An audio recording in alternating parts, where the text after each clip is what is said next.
तो गैस कैसे हैं आप लोग। चलिए आज को शुरू करते हैं। आज का जो topic fundamental analysis and technical analysis.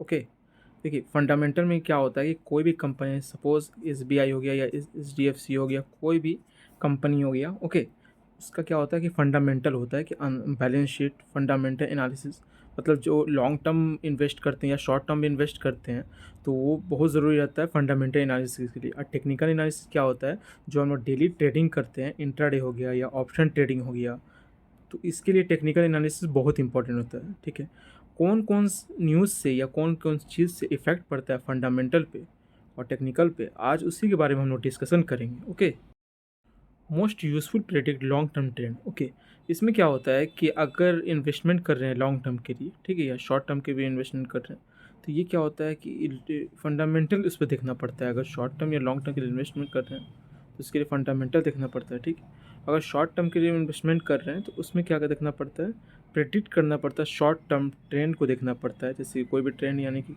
मैं बताया था ना कैंडलस्टिक चार्ट पैटर्न के बारे में कि अप ट्रेंड है या डाउन ट्रेंड है, ये ट्रेंड देखना पड़ता है। ये बेसिकली टेक्निकल एनालिसिस ट्रेंड पे डिपेंड करता है। ओके, सेकंड पॉइंट है must for a long term investor. ठीक है, इसमें क्या फंडामेंटल में क्या होता है, फंडामेंटल में अगर कोई भी इन्वेस्ट कर रहा है, जैसे कोई म्यूचुअल फंड है या कोई भी बैंक कहीं इन्वेस्ट कर, या फॉरेन इन्वेस्टमेंट या डोमेस्टिक इन्वेस्टमेंट या शॉर्ट टर्म या लॉन्ग टर्म, कोई भी मतलब रिटेलर भी इन्वेस्टमेंट कर रहा है तो उसको फंडामेंटल देखना पड़ेगा। ठीक है, अगर अगर आप ट्रेड कर रहे हो, अगर आप ऑप्शन ट्रेडिंग कर रहे हो या इंट्राडे ट्रेड कर रहे हो, तो आप कमोडिटी करेंसी में भी कर रहे हो तो आपको टेक्निकल देखना पड़ेगा उस फील्ड का। टेक्निक कोई भी स्टॉक पे कर रहे हो या किसी पे भी कर रहे हो तो आपको टेक्निकल एनालिसिस करना पड़ेगा, है ना। फंडामेंटल थर्ड पॉइंट ये होता है कि अर्निंग, एनपीएम अर्निंग हो गया, एनपीएम हो गया, ठीक है, balance sheet, cash flow, promoter holding. हम लोग अगर कोई भी स्टॉक में इन्वेस्ट करते हैं तो कुछ ऐसी चीज़ होती हैं जिससे हम लोग देखने के बावजूद डिसीजन लेते हैं कि हाँ ये स्टॉक ऊपर जाएगा या नीचे जाएगा।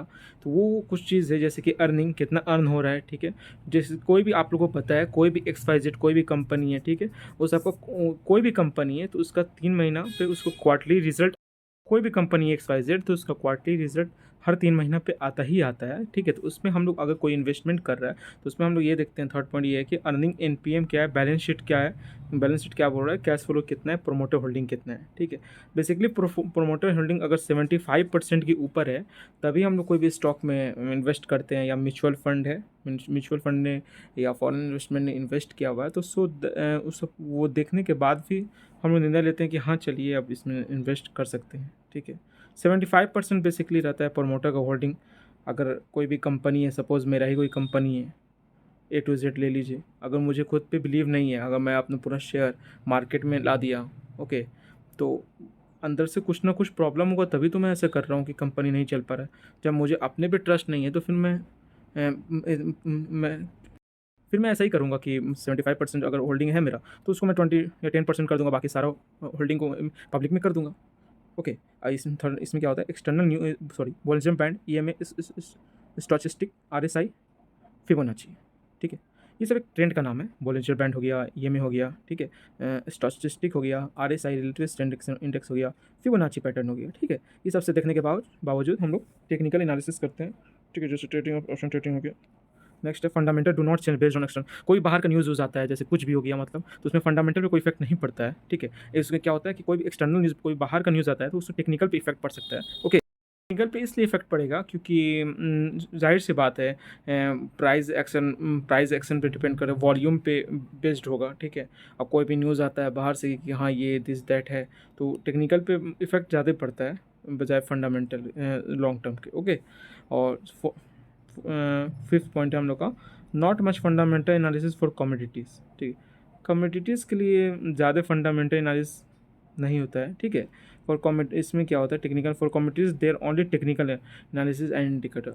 जो इसमें है, इसमें क्या होता है कि टेक्निकल एनालिसिस में कमोडिटीज़ को ओनली टेक्निकल, जो कमोडिटी करेंसी होता है, कमोडिटी हो गया, ठीक है, ऑयल, क्रूड वाले ये सब हो गया, वो बेसिकली टेक्निकल एनालिसिस और इंडिकेटर ही पे डिपेंड करता है।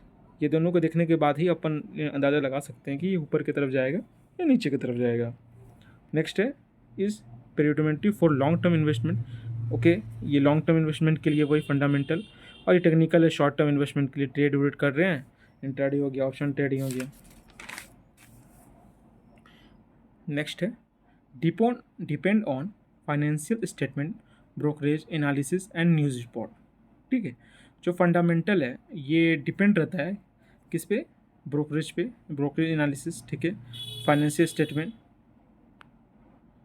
और न्यूज़ रिपोर्ट पे डिपेंड रहता है। ठीक है, वही डिपेंड जो टेक्निकल है depend only on stock price chart and market volume.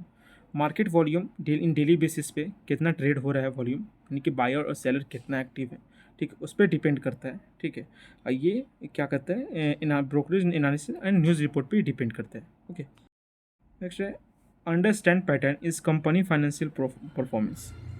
समझना पड़ता है कि कंपनी का क्या परफॉर्मेंस है, फाइनेंशियल परफॉर्मेंस क्या है, क्वार्टरली हो गया या मंथली हो गया या ईयरली हो गया, उस बेसिस पे हम लोग को समझना पड़ता है कि इसका क्या है, मतलब पैटर्न क्या है कंपनी का, मतलब अपसाइड है कि डाउन साइड है, लॉन्ग टर्म के लिए कैसा रहेगा, ये सब देखना पड़ता है। और ये है अंडरस्टैंड पैटर्न इस कम टेक्निकल में क्या देखते हैं अपन लोग, understand pattern in company share price, जो करेंट जो मार्केट वैल्यू प्राइस चलता है वो हम लोग देखते हैं टेक्निकल में। ठीक है, इसमें क्या देखते हैं, इसमें फाइनेंशियल परफॉर्मेंस देखते हैं कि क्वार्टरली बाई क्वार्टरली क्या रिजल्ट है, उस बिहाफ पे हम लोग इन्वेस्टमेंट करते हैं। यही है जो मैंने आप लोगों को बताया, फंडामेंटल और टेक्निकल में क्या क्या देखते हैं, क्या डिफरेंस है।